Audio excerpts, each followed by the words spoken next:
Amores da infância, amores de criança, amores de uma vida que nos traz a lembrança. Você gostou da musiquinha, não foi? Eu também. Mas na verdade, a narrativa não é sobre música, e sim sobre este casal. Garotos, criança. O nome do jovem, do garoto, era Antônio Franklin e da garota Maria Clara. O Antônio Franklin tinha 10 anos de idade e a Maria Clara tinha 9 anos.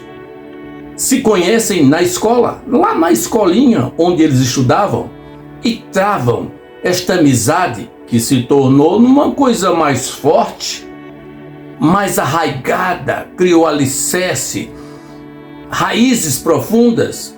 E há quem diga que muitas vezes a coisa cresce e dá certo.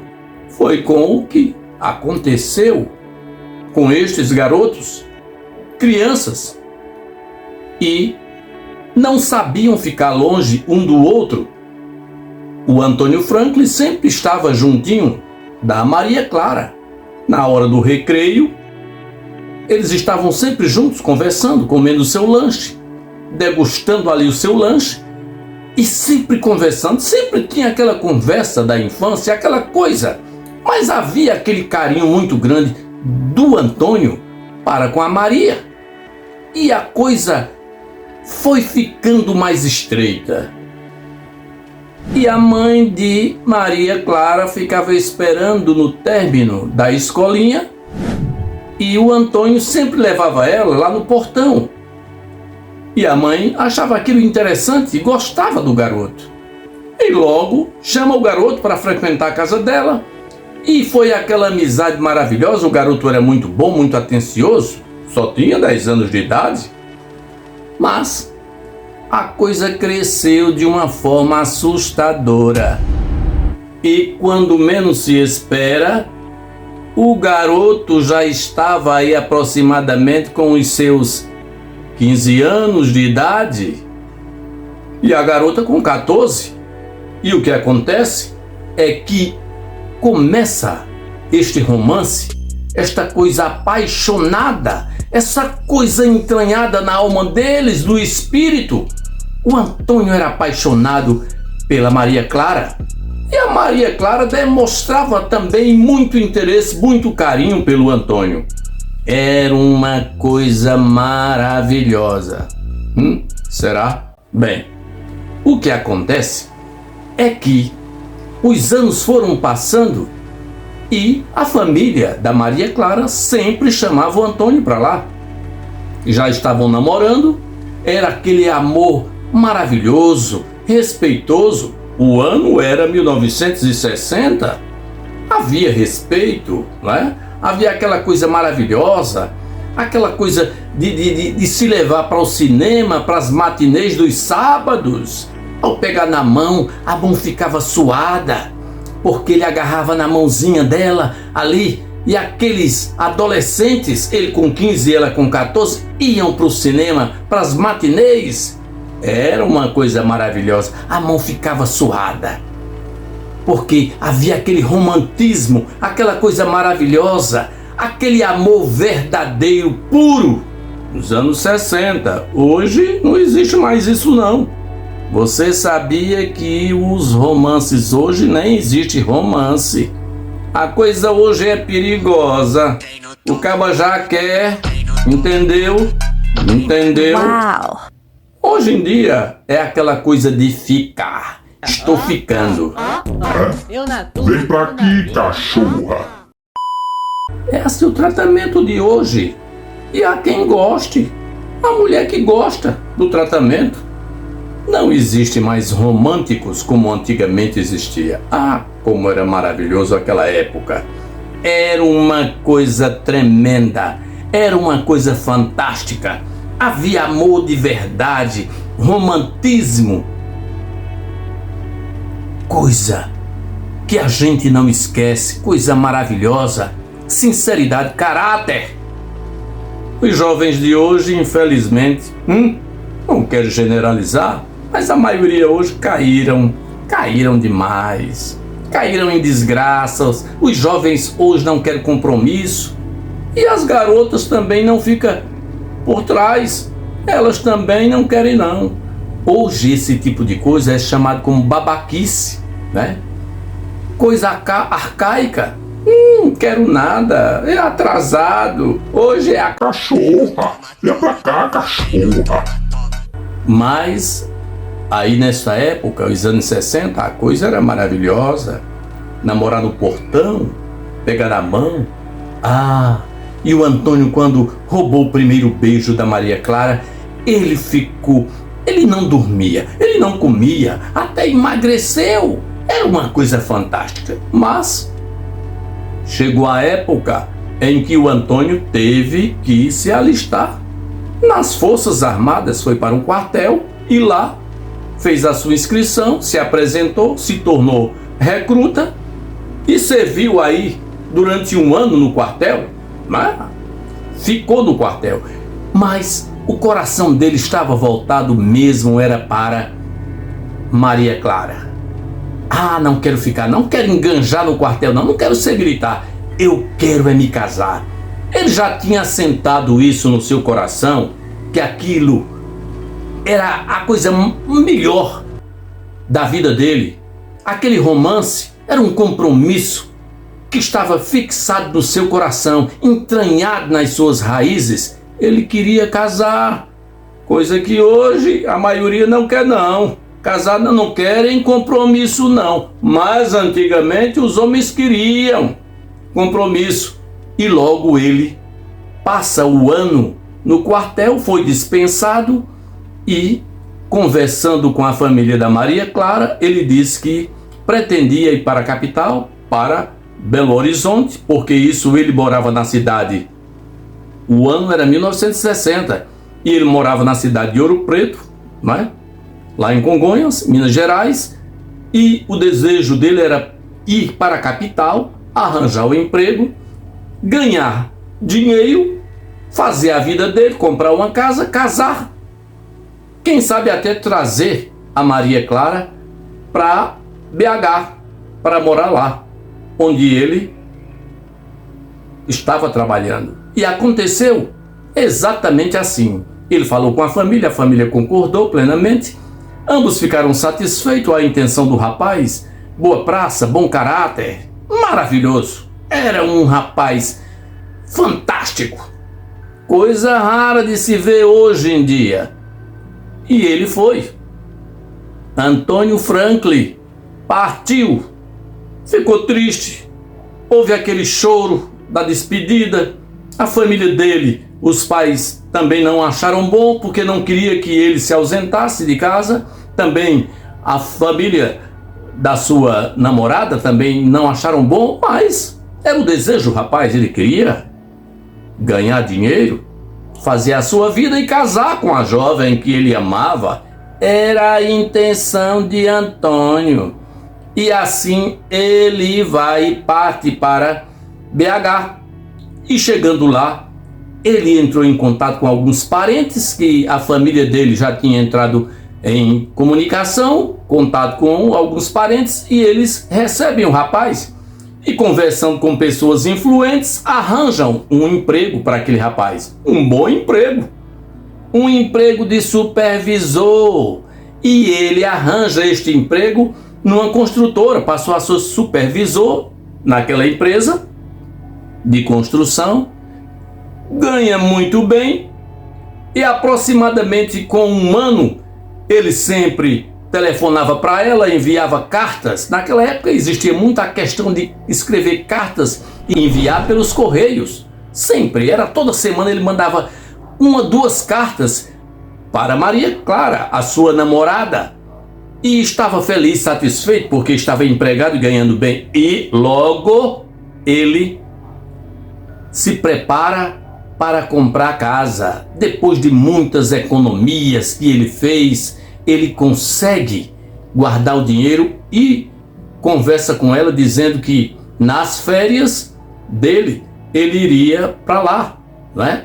para a cidade de Congonhas, no Ouro Preto, para visitar a família dele e também rever a namorada. Mas, neste interlóquio entre os dois, ela achou melhor, quando ela escreveu para ele: Não venha não, Antônio, não venha.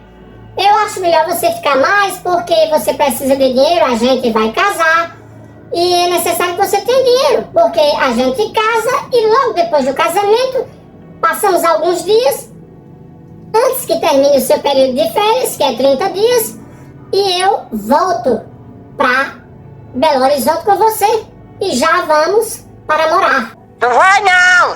Ele não vai não!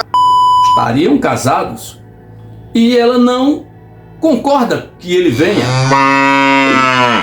Negócio meio estranho aí, não tem não? Sei não. Eu nunca vi dizer que uma noiva passe um ano longe do amado e não queira que ele venha visitar. Não, fique aí, ganhe mais dinheiro. Mas foi o que ele concordou. Achou ruim um ano longe da amada, do amor da sua vida, aquele amor de infância, mas concorda. Então ele disse: eu vou passar mais 8 meses, daqui a 1 ano e 8 meses eu vou e a gente casa e trago você para Belo Horizonte, para a capital. Ele trabalhava lá. E o que acontece é que quando termina o prazo dado, que era de 1 ano e 8 meses, ele vai para Congonhas, não é? E quando chega lá, em Ouro Preto, ele chega na casa da família, os pais o recebem muito bem, e ele disse: agora eu vou tomar um banho, eu quero ver Maria Clara, eu estou louco para ver minha namorada. Aliás, já era noivo. E chegam na casa dos pais. Ele chega na casa dos pais de Maria Clara, que logo recebem ele com a cara meia contristada. Um clima estranho, e ele achou a maneira que eles receberam ele estranho. Não houve aquela alegria tal qual aconteceu na partida dele para Belo Horizonte. E ele achou estranho e disse: Maria Clara, está? Olha, sente aí que a gente quer conversar com você. E a coisa é muito complicada, muito séria, e ele ficou assustado. O que foi que aconteceu? Algum problema de saúde com Maria Clara? Não. Questão Franklin. Às vezes chamavam Antônio, às vezes chamavam Franklin. A verdade, Franklin, é que estamos decepcionados porque faz aproximadamente 6 meses que Maria Clara, ela fugiu com um rapaz. Não sabemos como isso aconteceu. Ela conheceu alguém por intermédio das amigas. Tudo indica que esta pessoa é um representante de medicamentos, segundo a informação que chegou a nós, aos nossos ouvidos. E ela conheceu este rapaz e já vinha tendo comunicação com esse rapaz e se encontrando com esse rapaz há algum tempo, e nós não sabíamos.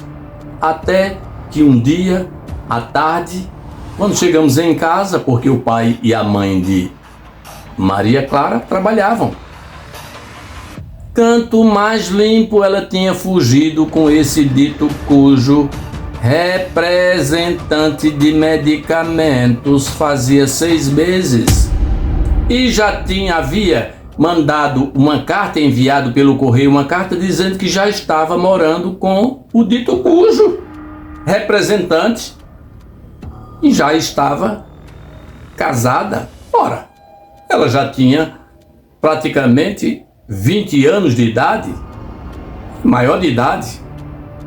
E o que acontece é que eles ficaram desesperados, mas não tinham o que fazer porque ela já estava grávida de 3 meses. Já pensou que coisa esquisita, estranha? O amor de infância nem sempre dá certo, nem sempre vinga. Aquele romance, aquele amor que parecia ser indestrutível, mas os infortúnios imprevistos da vida. Fugiu com um representante de medicamento e ele, logo, e ela estava grávida de 3 meses. E o Antônio Franklin começa a chorar, se desmancha, se desespera, ficou arrasado. O rapaz ficou muito mal, mas imagine uma pessoa mal, imagine uma pessoa má de verdade. E se depois de um tempo desse, se preparando, a casa já comprada, tudo pronto, os móveis, tudo na casa já estava pronto, o amor da vida que ele tinha ido, levado já dinheiro para casar, passar alguns dias lá. Eita, que coisa terrível, mas não deu.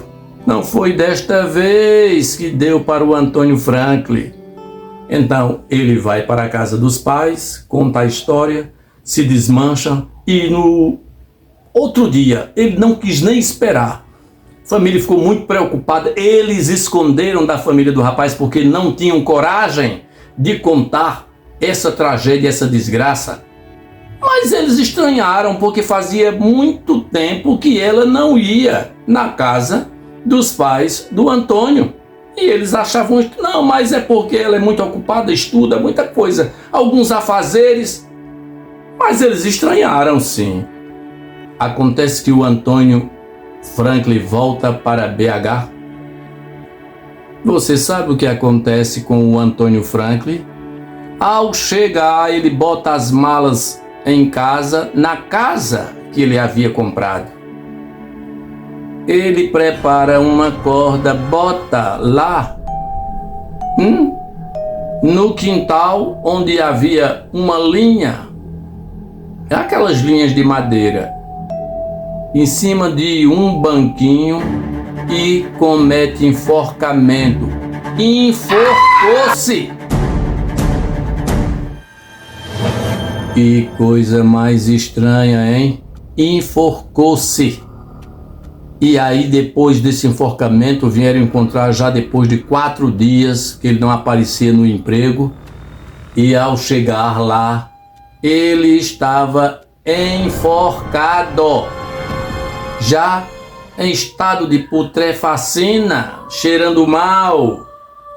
E a polícia chega, tira o corpo, entra em comunicação com a família, em Congonhas, Ouro Preto, e eles vêm e fazem todos os preparativos, levam o corpo para a cidade natal dele e o enterra. E colocam a casa no imobiliária para vender. Acabou a vida do Antônio Franklin. Entendeu o amor? Amor de infância. Nem sempre dá certo. Tem alguns que dão certo, sabia? Tem amores de infância que vai até o fim, tem outros que é uma deceptude terrível. Antônio Franklin cometeu enforcamento. E Maria Clara depois soube, família comunicou a ela, mas o tempo passou. O tempo se encarrega de cobrir tudo, não é verdade? Sei não. Nem sempre, hein? Sei não. Mas, depois de uns 6 anos do caso acontecido, sabe o que acontece? É que, coincidentemente, a vida prepara cada coisa, o mundo é pequeno e a gente entra em cada marmelada, meu amigo. Depois, ela já tinha uma filhinha que havia nascido. O marido de Maria Clara é transferido justamente para Belo Horizonte. Belo Horizonte, ele foi transferido da empresa que ele trabalhava de medicamento para representar uma parte, uma filial lá em BH. E ele vai com a Maria Clara. Você não acredita o que eu vou lhe contar. Vai acreditar? Sei não se vai. Acredite se quiser. Eles acham sem saber de comprar a casa que estava à venda, que ninguém queria. Mas eles não sabiam. A vida espreita as coisas ruins, a pessoa paga mais cedo ou mais tarde, sabia? Quem aqui faz, aqui paga. E sem saberem, eles compram a casa, exatamente a casa do Antônio Franklin, e vão morar na casa. Acontece que depois de 7 dias morando na casa, tudo bem, imobiliaram a casa, botaram os móveis, aquela coisa toda. E um dia, quando o marido havia viajado para a central de medicamento, sabe o que acontece? Em outra cidade, ela fica só ela e a filhinha. Quando ela dormia à noite, por volta aí de 3 horas da madrugada, 3 horas da madrugada, quando ela menos espera, ela viu um certo, como se fosse uma pessoa gemendo. Gemendo literalmente. E havia aquela coisa esquisita. Ela, que é isso? 3h15 aproximadamente da madrugada que ela se levanta, que ela fica procurando, vinha do quintal. E quando ela abre a porta do quintal, estava Antônio Franklin pendurado na corda. Eita! Eita, que hora triste e minguada! Ela reconheceu, ele estava pálido, mas ela reconheceu a figura do dito cujo pendurado numa corda. E você sabe o que acontece? Quando ela viu aquela situação, ela caiu prontinha, morta. Caiu morta. Foi um ataque fulminante do coração. Ela caiu morta. Uma coisa incrível. Para você ver como a coisa acontece. E você sabe que a coisa não para por aí. A criança passou mais de 2 dias gritando dentro de casa, e eles moravam num lugar que as pessoas não tinham muito acesso a eles não, eles eram novatos. E depois de 3 dias que a menina chorava aqui só desesperada, chega ao socorro, alguém achou estranho aqueles gritos que não paravam e começou diminuindo o grito, mas eles arrombam a porta e vão. E quando chega lá, tá a menina, só o couro e o osso, acabada, desnutrida. A menina estava numa situação deplorável porque era uma criancinha nova. Levaram para o hospital, a menina desidratada, uma coisa séria, os olhos fundos, e a menina não resistiu. Morreu também. Você está entendendo? A criança morreu também. Morreu Maria Clara e morreu a filha, porque só era ela e a filha. E entram em comunicação com o marido dela, que logo chega, pega o voo e vai para Belo Horizonte. E foi aquela tragédia. Ele quase que se acaba e ninguém soube explicar o motivo. Não teve quem explicasse o motivo. Mas passado alguns dias, chegou uma pessoa que era corretora, era uma senhora de imóveis, e disse: é uma coisa muito estranha, porque nesta casa também morreu um rapaz há algum tempo atrás, há alguns anos, morreu enforcado, cometeu suicídio. Ele sabia da história, não é? Que a história ela depois passou para ele, depois do acontecido, e ele ficou sem um pingo de sangue na cara, pálido, e ele deu a casa de graça. Uma casa que era mais ou menos caro na época. Ele deu de graça e voltou para a cidade natal, abandonando o emprego que ele havia sido conduzido para Belo Horizonte, que era uma filial da empresa que ele trabalhava. Você entendeu como é que as coisas funcionam na vida? Cuidado! A vida tem troco, nada fica de graça. A palavra de Deus diz: aquilo que o homem plantar, ele vai colher. Aquilo que se planta, se colhe. Quem colhe vento, vai ter o quê? Tempestade. Ninguém fica impune. Isto serve de lição. Cuidado com o que você faz. O troco vem. A lei do retorno chega mais cedo ou mais tarde. Cuidado. Entendeu? Com o que faz. Porque isso é verdade. Isso é uma verdade verdadeira. Tenha cuidado. Tenha cuidado para o bicho não pegar. Sei não, eu faço bem, sem olhar a quem. Retribua, dê amor, ame o semelhante, ame ao próximo como a si mesmo. Se ela não queria, o rapaz devia ter terminado e não fazer uma sacanagem dessa. Com um amor de infância, brincou com o que não devia e pagou com a vida. E a filha também, que não tinha nada a ver com a história, veio dobrado.